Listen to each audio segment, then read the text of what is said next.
신약 성경의 사복음서 가운데 하나인 이 마가복음의 별명이 있습니다. 바로 그것은 곧복음이라는 겁니다. 이 마가복음의 내용을 보면 이 곧이라는 단어가 유난히도 많이 나타나게 돼서 아마도 그러한 곧복음이라는 별명이 붙은 줄로 압니다. 우리가 성경을 볼 때 하나님이 행하시는 모든 만사가 사실은 곧이라고 할 수가 있습니다. 예를 들면 하나님께서 사람에게 행하시는 이 곧은 은혜 받은 사람이 있기만 하면 그 즉시로 그 마음에 은혜의 불을 붙게 하십니다. 하나님의 곧 역사인 거예요. 구약의 에레미야 20장 9절에 보면 에레미야가 그런 말을 하지요. 자기는 전도하지 아니하면 마치 내 마음속에 불이 붙는 것 같아서 가만히 있을 수가 없다. 하나님이 그에게 그런 놀라운 전도의 불을, 성령의 불을 지펴놓으신 거죠. 저는 이 무더운 이 삼복더위, 이렇게 어느 해보다도 힘든 이때 오늘 8월의 네 번째 주를 맞이해서 우리 모두에게 오늘 허락하신 이 말씀을 통해서 우리들의 마음속에도 은혜의 불이 붙어서 이 세상의 모든 더위와 열기를 이겨내고 이렇게 곧복음의 축복과 곧복음의 은혜를 받는 우리 모두가 되시기를 먼저 예수님의 이름으로 축원합니다. 오늘 크게 몇 가지 좀 알아볼 텐데, 첫 번째가 곧의 뜻이 무엇인가?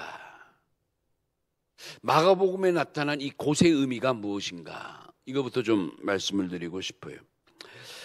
첫 번째, 이 곧이라는 말의 뜻은 우리가 알듯이 즉시, 직접, 곧바로, 지체 없이 이런 걸 얘기할 때 우리가 곧 이렇게 얘기하죠. 그래서 이 곧이란 뭐냐? 어떤 일을 마친 후에 쉬지 않고 다른 행동으로 옮겨서 쉴 새 없이 일하는 기민한 행동을 지칭할 때 곧이란 단어를 쓰는 거죠. 또 한 가지는 이 곧이란 시간과 기회를 놓치지 않고 잘 이용하는 것을 말해요. 시간과 기회를 놓치지 않고 잘 이용하는 것이다. 곧이라는 그런 의미에서 지혜의 신앙이라고도 말씀드릴 수가 있죠. 여러분, 이 시간과 기회는 사실 세월이 흐르면 내 곁을 떠납니다. 그러니까 우리가 살아가면서 이 빠르게 흘러가는 시간을 제대로 잘 잡기 위해서도 곧이라는 시간을 붙잡을 줄 알아야 된다는 거죠. 그 에베소서 5장 16절에서 그런 의미에서도 세월을 아끼라, 때가 악하니라, 이런 말씀이 있죠. 세월을 아끼라는 것은 어떻게 보면 세월을 붙잡으라는 거예요. 붙잡으라. 여러분, 우리가 이 곧이라는 시간을 붙잡지 아니하면 사실 곧복음의 은혜는 있을 수가 없는 거죠. 그러나 이 곧이라는 복음을 우리가 끝까지 붙잡고 있으면 첫째, 지혜도 떠나가지 않고 시간도 떠나가지 않고 그리고 마침내 이 곧이라는 시간이 하나님의 뜻의 도구로 나에게 사용된다는 것을 알게 되는 거죠. 그래서 참 이 곧복음이 주는 의미가 대단히 큰 거예요. 세 번째로 이 곧이란 뭔가 하나님의 사랑의 표현이다, 이렇게 말하고 싶어요. 하나님의 사랑의 표현이다. 하나님이 저와 여러분을 사랑하기 때문에 우리가 병들었을 때, 우리가 힘들어할 때, 우리가 외로울 때 하나님은 곧 역사해 주시는 거예요. 그래서 이 마가복음은 하나님의 역사는 곧 역사라는 것, 하나님의 역사는 즉시의 역사라는 것을 우리에게 가르쳐 주는 거예요. 하나님을 사랑하는 사람들에게 하나님은 반드시 곧 그들의 소원을 이루어 주시고 그들을 기억해 주시는 거예요. 자, 이런 의미에서 이 곧이라는 것은 참 중요한 의미가 있죠. 두 번째 대지로, 그러면 이 마가복음에 나타난 곧복음의 내용이 뭘까? 마가복음에 나타난 곧복음, 세 가지가 있는데 기억하세요. 첫째는 바로 이 구속사역의 신속성을 의미합니다. 구속사역의 신속성. 예수님이 이 병자를 고치실 때 보면 망설이질 않습니다. 즉시 그 자리에서. 그렇죠? 그래서 이 마가복음에 유난히 그 병 고치는 이야기들이 많이 나오는데 이 이야기마다 대부분 곧이란 단어가 꼭 들어가요. 예컨대 마가복음 5장 27절에서 28절 보면 마가복음 5장 27절 28절 12년 동안 혈루증을 앓는 이야기, 이 여인의 이야기가 나옵니다. 혈루증이라는 것은 온몸에 피가 빠져나가는 참 불치의 병인데 이걸 무려 12년 동안 앓고 있었어요. 근데 이 병을 앓는 이 여인의 몰골을 여러분 상상해 보세요. 사람이 몸에 피가 빠져나가면 뭐가 남겠어요? 온몸이 바짝 마르고 정말 핏기가 없고 그리고 또 이 피라는 것은 또 냄새도 나고 뭐 피비린내라는 거 있지 않습니까? 무려 이것을 오랫동안 앓기 때문에 동네방네 사람들이 다 이 여인을 보면 누구라는 걸 알아요. 냄새나고 몰골도 사납고 뭐 여러 가지 모습을 볼 때 이 여인만 나타나면 많은 사람들이 눈을 찌푸리고 외면하고 그렇겠죠. 이 불쌍한 여인이 그래도 한 가지 소망이 있었어요. 예수님이라는 분을 만나기만 하면 나와 같이 어떠한 불치의 병도 나을 수 있다는 이 소식을 듣고 이 여인이 결심을 합니다. 누가 뭐래도 이 몰골이라도 나는 주님을 만나 뵈리라. 결심하고 기다리고 기도하면서 드디어 주님 앞에 나가게 되는데 그날따라 또 예수님의 주변에 많은 사람이 에워싸니 이 여인이 쉽게 다가갈 수도 없고 또 자기의 처지에 많은 사람 앞에 공개적으로 주님 앞에 당당히 정면으로 나가기가 너무 힘든 거죠. 이 여인이 드디어 주님 앞에 가까이 갔지만 제대로 나타날 수가 없으니까 그저 자기의 손을 뻗어가지고 예수님의 옷자락에 손이라도 닿으면 주님께서 나에게 나음을 입혀주시리라는 그 믿음으로 그렇게 한 거예요. 아니 정면으로 가까이 주님 나왔습니다. 고쳐주세요. 머리에 손 얹어 안수해 주세요. 그러지도 못하고 많은 사람들이 또 저 여자가 왜 왔어? 냄새나는데 아유 흉측해. 그런 말을 무릅쓰고 다가가서 예수님의 옷자락을 만진 거예요. 근데 그 순간 고세 역사가 일어난 거예요. 이 마가복음 5장 29절에 보면 마가복음 29절에 이렇게 나와있습니다. 이에 그의 혈루의 근원이 곧 마르매. 여기 곧 나오죠. 이 여인이 드디어 예수님의 옷자락에 겨우겨우 손을 댔는데 그 순간 곧 그 여인의 혈루의 근원이 말라버렸어요. 순간 몸이 나온 줄 몸에 깨달았은 거예요. 얼마나 놀라운 역사예요. 여러분 이처럼 예수님이 진행하는 모든 구속사역의 신속성은 빛보다 빠른 거죠.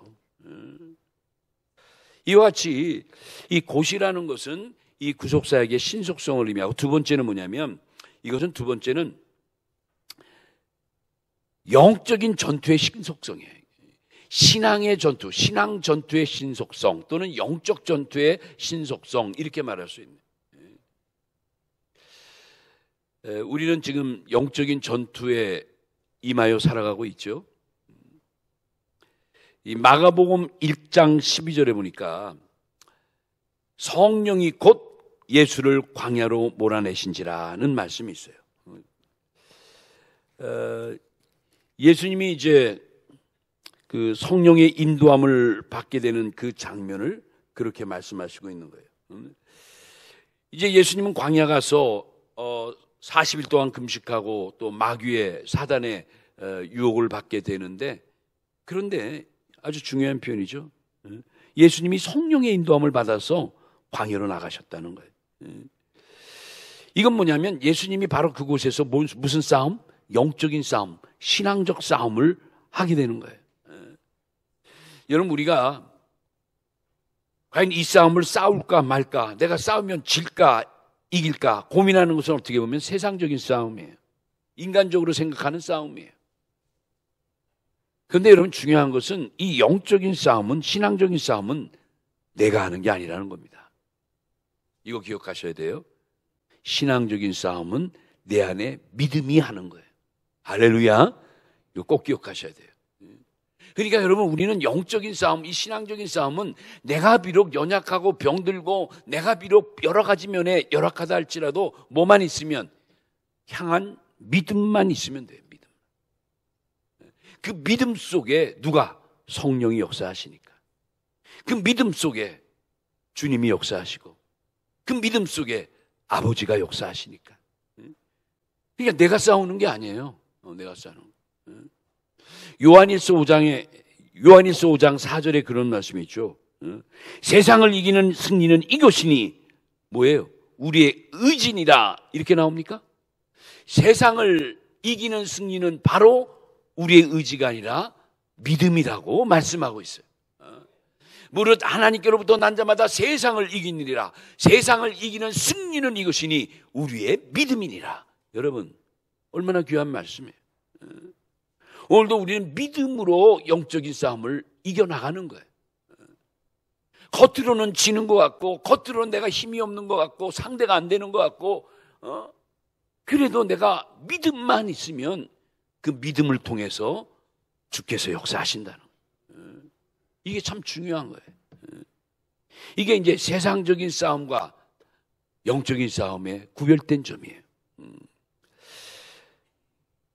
이 곧복음의 그 세 번째 내용은 뭐냐면, 우리가 사명 앞에 설 때 응답의 신속성이 있다는 거죠. 응답의 신속성. 역시 마가복음 1장에 보면 예수님이 이제 공적인 생활을 하실 때 요단강에서 세례를 받으시게 되는데, 그때 세례 받고 나서 마가복음 1장 10절에 보니까 여기에도 곧이 나와요. 곧 물에서 올라오시세 하늘이 갈라짐과 성령이 비둘기같이 자기의 내려오심을 보시더니, 예수님이 이제 공적인 그리스도의 사역을 시작할 때 하나님이 즉각적으로 역사해 주신 거예요. 여기 곧이라는 게 나오죠. 곧. 여러분, 우리가 신앙생활할 때 응답이 없을 때가 있어요. 내가 열심히 기도했는데, 금식했는데, 작전 기도했는데, 그렇게 애절하게 기도했는데 왠지 응답이 없는 그러한 그 답답함을 느낄 때가 있어요. 여러분, 그런데 이럴 경우에 우리가 가만히 내 자신을 돌아보면 문제가 있다는 걸 알아요. 그러니까 여기서 우리가 생각할 수 있는 것은, 우리의 믿음 생활 가운데 응답이 없을 때 이유가 있다는 거예요. 이유가. 이때 우리가 돌이켜볼 거, 나에게 맡겨주신 사명을 내가 제대로 감당하고 있는가? 나에게 맡겨진 직분 앞에 부끄러움이 없는가? 이러한 직분을 주신 아버지 앞에 나는 과연 떳떳한가? 교회 앞에 나는 자유로운가? 생각해 보라는 거예요. 그러니까 우리 각자에게 맡겨주신 사명과 직분을 제대로 감당하게 되면 어떻게 하죠? 하나님의 응답의 역사는 즉각적으로 온다는 거예요. 왜요? 그게 하나님의 뜻이니까. 그게 하나님의 영광이니까. 그래서 이러한 사람들, 이렇게 충성하는 사람들에게는 하나님께서 응답받는 생활을 하게 하시는 거예요. 그래서 뜻과 관련 있는 소원을 이루게 하심으로 당신이 영광 받으시는 거예요. 아셨죠? 그러니까 여러분의 간절한 기도가 즉각적인 응답을 받기 원한다면 하나님이 나에게 주신 그 소원의 내용을 내가 이루어 나가는 것이 바로 응답받는 삶의 비결인 거예요. 빌립보서 2장 13절에 보면 하나님이 자기의 기쁘신 뜻을 위하여 우리에게 소원을 두셨대요. 여러분과 저를 하나님이 택하셔서 하나님의 소원을 우리에게 두신 거예요. 그 소원을 우리가 하나님께 드려야죠. 소원을 이루게 해드려야죠. 그럴 때 하나님이 기뻐하시는 거죠. 바라기는 오늘 우리가 이 믿음 생활할 때 이렇게 응답에 대한 좀 의구심이 있거나 또 이런 의심이 있다면 어떻게 보면 나의 맡겨주신 그 사명과 직분과 아버지의 뜻을 생각해 보는 것이 중요하다는 것을 말씀을 드리는 거예요. 그러니까 우리가 정말 흔쾌하게 내 믿음에 충성하고 살아갈 때 모든 기도도 흔쾌하게 응답되어지고 기쁨으로 살아간다는 거죠. 너무나 귀한 말씀이에요. 자, 그러면 세 번째 대지인데, 이 곧복음의 은혜를 받으려면, 이 곧복음의 축복을 받으려면 우리가 어떻게 해야 될까? 이것도 좀 말씀드릴게요. 우리가 모두가 곧복음의 은혜를 받아서 무엇을 하든지 즉각적으로 기분 좋게, 만족하게, 정말 즐거운 마음으로 이렇게 하는 이런 곧복음의 축복, 곧복음의 은혜를 우리가 받아야 될 텐데 어떻게 되는가? 첫째는 빈틈이 없는 믿음 생활을 해야 된다는 거예요. 빈틈이 없는. 여러분, 신앙생활 가운데 왜 자꾸 우리에게 이렇게 불만이 오고 불평이 오고 시험이 오고 근심이 오고 왜 그렇죠? 뭔가 내 심령에 틈이 있어서 그런 거예요. 틈이. 그래서 에베소서 5장 27절에도 마귀에게 틈을 주지 말라 할 때 그 틈이라는 게 빈틈이에요. 빈틈. 틈이 있으면 우리가 곧복음의 은혜를 행사할 수가 없는 거예요. 그렇죠. 틈이 있으면 그 바람이, 성령의 바람이, 은혜의 바람이 힘을 받지 못하는 거예요. 여러분, 풍선이나 뭐 우리 자동차 타이어도 그렇잖아요. 뭔가 이물질이 펑크를 내면, 바람이 새기 시작하면 힘을 못 받아요. 자동차가 굴러갈 수가 없어요. 빨리 그 빈틈을 찾아서 그걸 때우고 바람을 다시 넣어야 차가 제대로 가는 거예요. 똑같아요. 여러분, 빈틈이 없는 신앙생활을 하게 되면 무슨 일이든지 절대 나중으로 미루지 않습니다.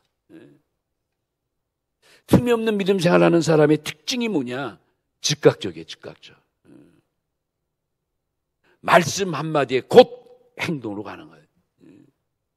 그렇죠.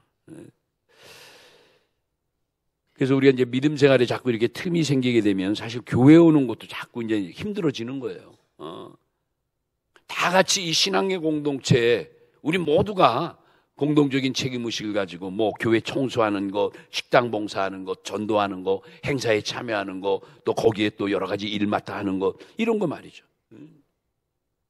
교회 생활이라는 게 뭐 단순히 예배만 드리고 뭐 딱 끝나는 거 아니잖아요. 구역에 가서 구역 식구들과 또 교제하고 구역을 이루고 여러 가지 우리의 삶의 모든 모습이 전개되는데 여기에 자꾸 내가 뭔가 미적거리고 뭔가 이렇게 석연치 않고 계속 이렇게 흔쾌하지 않고 이런 건 뭐냐? 뭔가 문제가 있는 거예요. 저는 그거를 은혜의 바람이 빠졌다고 표현하고 싶어요. 꼭 자동차 바퀴처럼 내 믿음의 바퀴에 지금 바람이 많이 빠졌구나. 왜 그럴까? 이 바퀴에 뭐가 빈틈을 비집고 와서 내 펑크를 냈을까? 그러니까 여러분, 곧복음의 은혜를 받으면 여러분 헌금하는 것도 그 자리에서 마음으로 결심해서 그렇죠. 곧 바치는 거예요. 곧복음의 역사예요. 11조도 많건 적든 그렇죠. 하나님의 뜻이니까 이 곧복음의 은혜가 들어오면 뭐 머리 굴리지 않는 거예요. 복잡하지 않은 거예요. 이건 하나님의 것이니까 곧 즉시 아무 미련 없이 그렇죠. 드리는 거예요. 근데 여기에 자꾸 잡음이 생기고 나를 흔들고 내가 자꾸 기웃기웃하고 이 생각했다 저 생각했다 넣었다 뺐다 뭐 왜 그럴까? 그렇죠. 틈이 생긴 거예요. 틈이 생긴. 또 한 가지는 이 곧복음의 축복, 곧복음의 은혜를 받으려면 역시 무슨 일이 있든지 범사에 감사하는 삶을 놓치지 말라는 거예요. 범사에 감사해야 된다. 이 말씀이 데살로니가전서 5장 18절에 있죠. 범사에 감사하라. 이는 그리스도 예수 안에서 하나님이 너희를 향하신 뜻이니라. 이 범사라는 것은 늘 말씀드리죠. 이 범사라는 건 조금도 틈이 없는 신앙이에요. 2~6초도 틈이 없는 시간이에요. 예전에 원로 목사님이 이 범사를 설명할 때 지금도 생각나요. 수십 년 전에 풍선 이야기를 늘 하죠. 풍선. 그 당시에 빵빵한 풍선이야. 바람을 불어가지고 아이들 앞에서 풍선을 만들어주기 위해서 바람 풍선이 터질 만큼 됐어요. 더 이상 넣으면 이제 터지는 거예요. 범사에 감사라는 건 그 터질 듯한 그 풍선에다 날카로운 주사바늘을 갖다 놔도 그 주사바늘이 닿을 수 없을 정도 틈이 없는 상태를 범사라고 말씀하시더라고요. 범사. 참 그 실감 있는 그 표현을 하셨어요. 주사바늘이, 그 날카로운 주사바늘이 찌를래야 찌를 수 없을 정도의 충만한 상태가 범사라는 거예요. 슬프거나 기쁘거나 눈이 오나 비가 오나 내 마음에 들거나 안 들거나 상황이 어떤지 간에 하나님은 범사에 감사하라 했다는 거예요. 그러니까 이 말은 뭐냐면 조금도 틈없는 곧믿음, 곧의 신앙, 곧의 은혜를 우리에게 가지라, 그런 뜻이죠. 여러분 어떻습니까? 여러분 정말 곧의 믿음, 곧의 신앙을 갖고 있습니까? 마지막으로 이 곧복음의 은혜를 받으려면 어떻게 되는가? 이거 중요한 것 같아요. 곧복음의 은혜를 받으려면 마지막 세 번째, 곧복음의 은혜 받은 사람을 가까이 하라. 곧복음의 은혜를 받은 사람을 만나라.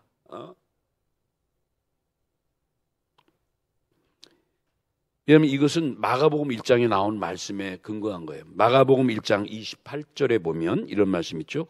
예수의 소문이 곧 온 갈릴리 사방에 퍼지더라. 여기 곧이라는 게 나오죠. 이 곧 퍼진다는 건 뭐냐면 이 복음 전파의 신속성이에요. 말씀의 신속성이에요. 말씀 전파의 신속성. 그러니까 말씀을 충만히 받고 은혜 받은 사람 옆에 있으면 그 은혜가 나에게 온다는 거예요. 전해온다는 거예요. 그러니까 여러분 예를 들면 내가 좀 불평불만이 가득 차고 시험에 들어 있어요. 그런데 이 시험에 든 사람이 곧 은혜, 곧 복음의 은혜를 충만히 받은 사람 옆에 있으면 그 시험을 곧 이겨낼 수 있다는 거예요. 시험 들었던 그 마음에 역시 곧 은혜가 역사할 수 있다는 거예요. 그래서 우리가 신앙생활 할 때 내 옆에 어떤 사람과 같이 생활하냐가 굉장히 중요해요.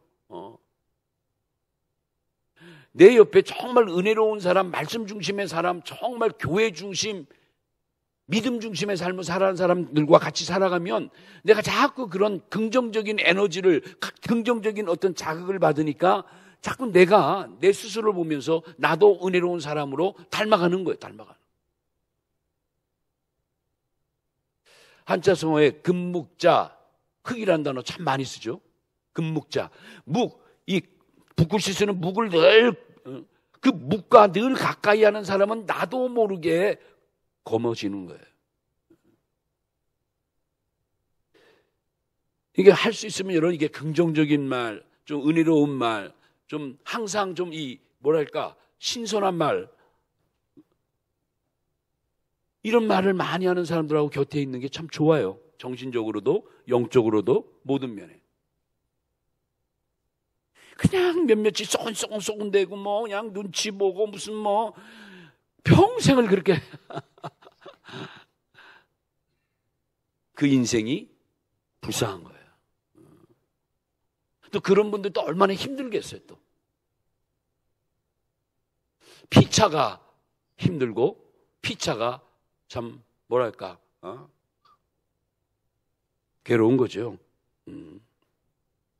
기도해야 돼요. 그리고 여러분이 좀 더 깊이 생각해야 돼요. 자, 오늘 이 마가복음의 별명이 무슨 복음? 곧복음이라고 그랬죠. 이 곧이라는 단어가 무려 40회 이상이 이 마가복음에 나타나요. 그래서 아마 별명이 그러한 명칭을 들었는지도 모르지만 아주 중요한 것은 이 곧복음에는 다름 아닌 간절함이 들어있다는 것이 아주 중요해요. 이 곧복음 속에는 뭐가 있다? 간절함이 들어있다. 오늘 본문을 마가복음 1장 40절에서 42절 했습니다. 엄청 많은 그 곧이란 단어가 나오는 가운데 딱 여기를 택한 것은, 여기 이제 계속해서 곧이 거듭되는 장면이기도 하지만 여기에 한 이름 모를 나병 환자가 예수님께 간절한 마음으로 자신의 병을 고쳐달라고 간구한 거예요. 그렇죠. 40절에 보니까 제가 한번 읽어볼게요. 한 나병 환자가 예수께 와서 꿇어 엎드려 간구하여 이르되, 간절히 구한 거예요. 원하시면 저를 깨끗하게 하실 수 있나이다. 믿습니다. 그가 그렇게 간절하게 주님께 요청한 거예요. 아주 중요한 건 뭐죠? 간구하다, 간절히 구하다는 그 단어예요. 간절한 마음으로 고침받기를 원해서 이 나병 환자가 주님께 온 거예요. 이때 주님이 그 모습을 보시고 뭘 보신 거예요? 그의 간절한 믿음을 보신 거예요. 중요한 게 간절한 거예요. 간절한 거. 41절에 보니까 예수께서 불쌍히 여기사 손을 내밀어 그에게 대시며 이르시되 내가 원하노니 깨끗함을 받으라 하시니, 42절에 곧 나병이 그 사람에게서 떠나가고 깨끗하여 진지라. 할렐루야. 여기 42절에 곧. 이 곧이 또 나와요. 여러분, 이 곧복음에는 뭐가 들어있다? 간절함이 꼭 있어야 돼. 간절함. 우리 믿음의 신앙에서 시작되는, 축복이 시작되는 지점이 뭐냐? 간절함에 있다는 거 꼭 기억해. 우리 모든 믿음의 축복의 시작은 어디다? 간절함이다. 간절한 마음이에요. 얼마 전에 제가 경건회 때 우리 교육자들과 예배 드릴 때 이 얘기를 잠깐 했는데, 요즘 우리 교인들이 또 이 여름철인데도 또 감기도 걸리고 코로나가 또 유행이래요. 거기에다가 또 뭐 팔다리가 아프고 온몸이, 참 많은 분들이 힘들어하는 것 같아요. 그래서 이제 그때 경건회 때 기도하면서 제가 그런 설교라기보다는 이제 앉아서 막 경건회 할 때 성경 구절을 하고 말씀 전할 때 그게 툭 나온 거예요. 여러분, 성경에 나온 모든 기적에는요 전제 조건이 있어요. 아무렇게나 뭐 죽었다 일어나고 뭐 없던 게 살려지고 뭐 오병이의 역사가 일어나고 뭐 그러지 않아요. 성경에 나타난 기적에 숨겨진 두 가지 요소가 기인하고 있어요. 그 첫째가 믿음의 간절함, 두 번째가 바로 범사의 감사예요. 감사하는 마음, 간절한 믿음, 이 두 가지가 모든 기적의 원동력이 됐고 기초가 되고 있다는 거. 뭘 얘기하죠? 우리도 이 시대에도 변함없이 하나님의 방법으로 모든 문제를 이루어갈 수 있는 비결이 있다면 간절한 마음과 범사에 감사하는 믿음이라는 거예요. 여러분, 이 말씀이 잠언서에 나와요. 잠언서 8장 17절. 자, 이 말씀 읽고 이제 마칩니다. 잠언서 8장 10절 다 같이 이 말씀은 꼭 기억하셔야 돼요. 자, 다 같이 한번 잠언서 8장 17절 시작. 나를 사랑하는 자들이 나의 사랑을 입으며 나를 간절히 찾는 자가 나를 여러분, 하나님의 말씀인 줄로 믿습니다. 중요한 단어 간절히. 은혜 받는 것도 그래서 간절한 마음이 있을 때 은혜가 갑절로 임하는 거예요. 기도할 때도 간절히 기도해야 응답이 신속히 오는 거예요. 누구를 사랑하고 누구를 도와주고 봉사할 때도 뭐가 있어야 된다?